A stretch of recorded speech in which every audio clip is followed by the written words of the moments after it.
May Allah subhanahu wa ta'ala open our doors. So the point I'm raising, my brothers and sisters, is sometimes you will have to adjust your dream regarding the type of person that you want your child to marry. It is their choice. You can guide them, you will try with them, but believe me, you have to somehow give in at some stage.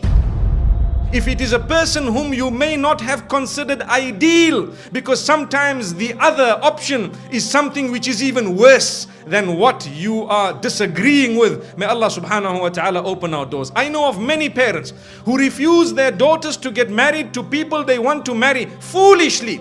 Allow your daughter to make the mistake and to come back divorced, being your daughter so happy with you, and you will be able to guide her with love. My daughter, didn't I tell you anyway? Now you made the mistake, you have come home, we still love you, we embrace you, and we still recognize you as our daughter, but it would have been better if you did not make the mistake. She will say, Dad, I love you forever for standing by me and for looking after me, instead of saying never ever. And she becomes a person who is an eyesore for you. She becomes depressed, because today people become depressed when they cannot marry whom they want to marry, and it's our fault. We sent them to the schools, we sent them to the various mixed type of educations, we did this, we did that, we had a place in the mall where we were every week, we did not dress them appropriately when they were young, so as they grew up they did not want the appropriate dress. We are the ones who placed them in front of the televisions, and we subscribe to the dirtiest of the internet channels or satellite channels and so on, and then we expect our daughters to still have a good Islamic choice of a spouse.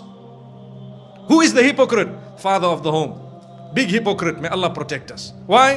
Where are you? What did you allow your daughter to do all along? So my brothers and sisters, it's not fair.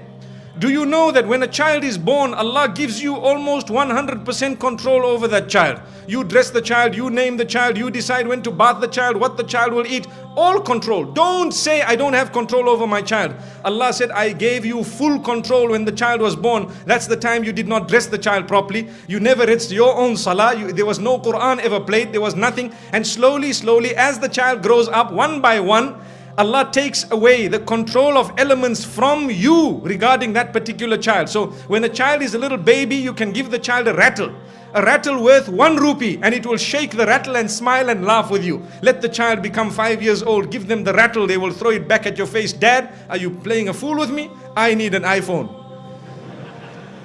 So at a certain stage you had control over the child. What did you do when you had control over your child? Did you guide the child? This is why I say speak to the child earlier, because today we are losing control earlier. You can dress your child how you want when the child is 2 years, 3 years, even if the clothing is torn. Let the child get to 8 years, 9 years. Dad, I'm not wearing these shoes. Why? You make me look like one of those people living in the 1960s.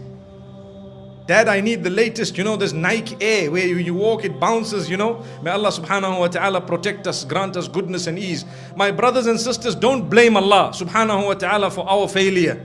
May Allah subhanahu wa ta'ala grant us success. So this is why I say, sometimes we need to adjust. The reason is, how can we allow, or how can we facilitate for our children to live happily ever after, when we did not let them marry the person they wanted, we made them marry someone they did not want.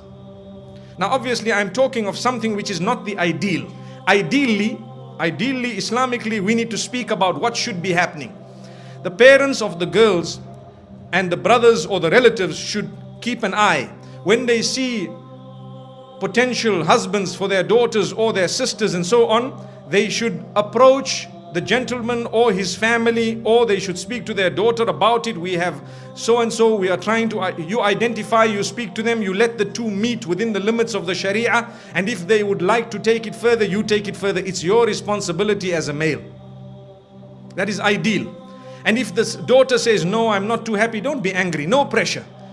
My sister, you have the right. It is haram in Islam to force your daughter to marry whom you want when she does not want. Totally forbidden. It is a major sin, in fact. You cannot do that. It is her choice. She can say no. At the time of Rasulullah sallallahu alaihi wasallam also, there were those who said, no, I don't want to marry this man, and they were not forced to it. May Allah subhanahu wa ta'ala grant us goodness.